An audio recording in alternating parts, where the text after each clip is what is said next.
इन सभी को देखो, नदियां आपने पढ़ी होगी। मैं आज बता रहा हूं आपको घग्गर नदी के बारे में, सीधा दिमाग में छपेगा, तो वीडियो लास्ट तक जरूर देखना। और अगर नदी याद नहीं होए तो फिर कभी विश्वास मत करना। तो शुरू करते हैं। पहली नदी है घग्गर। घग्गर नदी के बारे में बताऊंगा मैं, और ये सीधी आपको आराम से दिमाग में बैठ जाएगी। उससे क्या करना पड़ेगा अपन को, मैप बनाना है थोड़ा सा। ये राजस्थान का मैप है।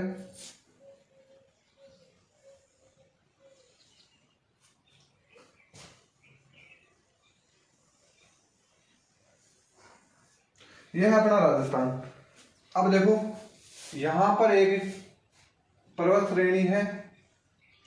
यहां पर एक पर्वत श्रेणी है, उसका नाम है शिवालिक पर्वत श्रेणी। कौन सी पर्वत श्रेणी है भाई?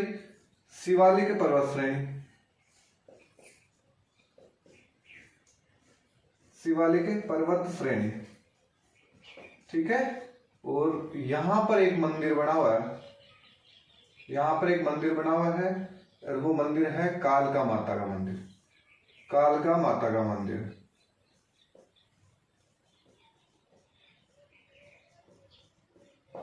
देखो, अड़ा है शिवालिक पर्वत श्रेणी, और इस श्रेणी पर, पर्वत श्रेणी पर एक मंदिर है, वो है कालका माता का मंदिर।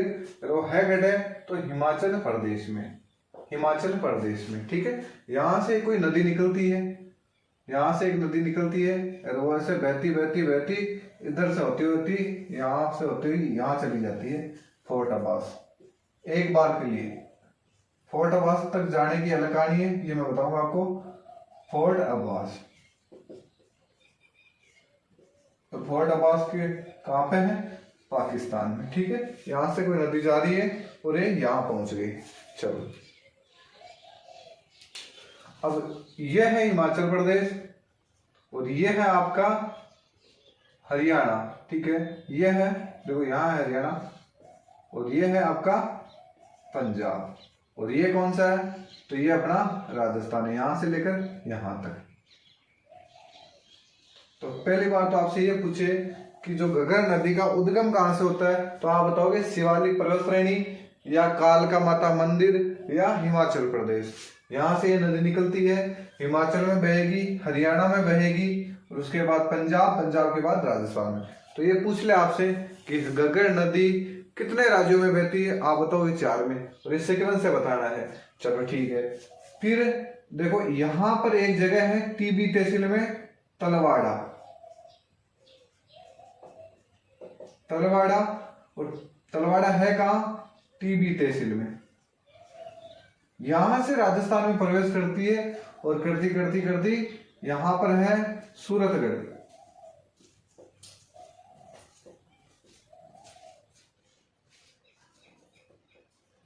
यहां से फिर पाकिस्तान में चली जाती है। चलो, ये हो गया। देखो, फिर आपसे ये पूछे कि यहां से लेकर यहां तक इसकी लंबाई कितनी है, तो आप बताओगे 465 किलोमीटर। यानी घग्गर नदी की कुल लंबाई कितनी है? 465 किलोमीटर। और यहां से लेकर यहां तक राजस्थान में कितनी है? तो देखो, राजस्थान में लंबाई वह है 100 किलोमीटर। 100 किलोमीटर है। तो अंतर प्रवाह की सबसे लंबी नदी है। यानी घग्गर कौन सी नदी है? तो घग्गर अंतर प्रवाही नदी है। अंतः प्रवाही नदी है। घग्गर एक आंतरिक प्रवाह की नदी है, अंतर प्रवाही नदी है। यानी आंतरिक प्रवाह की सबसे लंबी नदी। आंतरिक प्रवाह की सबसे लंबी नदी कौन सी है भाई? तो आप बताओगे घग्गर नदी है।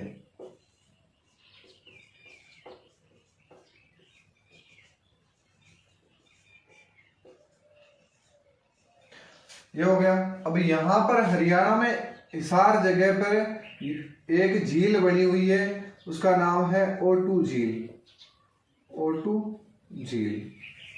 तो आपसे पूछे कि O2 झील कहाँ है? हरियाणा में है। किस नदी पर बनी हुई है? तो आपकी घग्गर नदी पर। फिर पूछे आपसे कि यहां पर, यहीं पर एक तलवाड़ा झील भी बनी हुई है। तलवाड़ा झील किस नदी पर है? तो घग्गर नदी पर। और है कहाँ, हनुमानगढ़ में। ठीक है, और राजस्थान में प्रवेश कहाँ से करती है, टीबी तहसील में। राजस्थान में प्रवेश, राजस्थान में प्रवेश करती है तो टीबी तहसील। तो मेरे हिसाब से ये तो समझ में आ गया होगा कि इसकी लंबाई कितनी, 465, और ये राजस्थान में कितनी बहती है, 100 किलोमीटर। अब पूछे आपसे कि इसके उपनाम, तो इसे राजस्थान का शोक कहा जाता है, राजस्थान का शोक,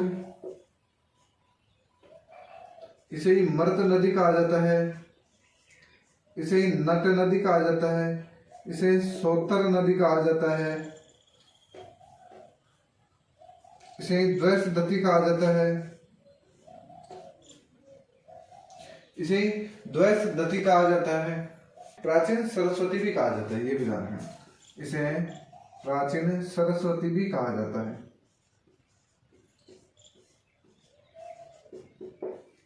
अब पूछे कि राजस्थान में प्रवाह, राजस्थान में प्रवाह है,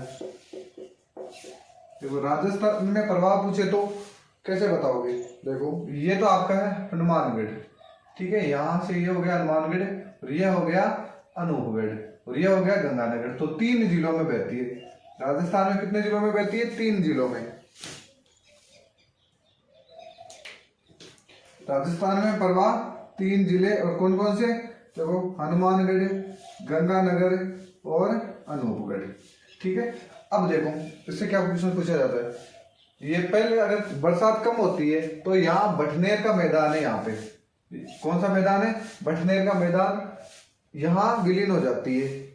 लेकिन अगर बरसात ज्यादा हो तो फिर ये बहती बहती फोर्ट आवास तक पहुंच जाती है, और राजस्थान में समापन स्थल इसका सूरतगढ़। ठीक है, यहाँ से आपके क्वेश्चन पूछे। फिर है इस नदी पर 3 सभ्यताएं विकसित है, इस नदी पर 3 सभ्यताएं विकसित है, बराबर। 3 सभ्यताएं कौन कौन सी है, तो देखो यहां पर कालीबंगा है, कालीबंगा और पीलीबंगा।